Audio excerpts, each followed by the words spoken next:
कारवाई करतात?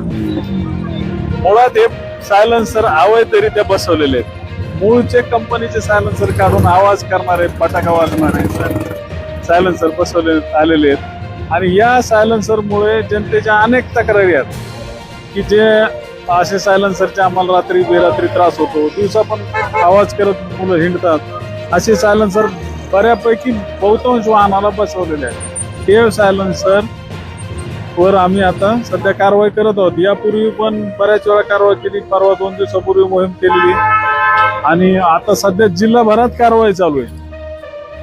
आणि सध्या फक्त तात्पुरते आहे का काय? नाही, चालूच आहे. मोहीम चालू राहणार.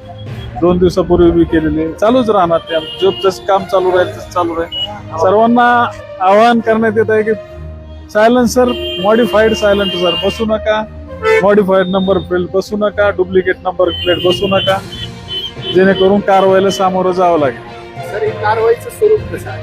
निबंध वगैरे आपण त्यांना एक मोटर व्हॅन ऍक्टचे 119च्या प्रमाणे कारवाई करतो, दंडात्मक कारवाई पण करतो आणि त्यांचं सायलेन्सर पण आपण जप्त करत आहोत.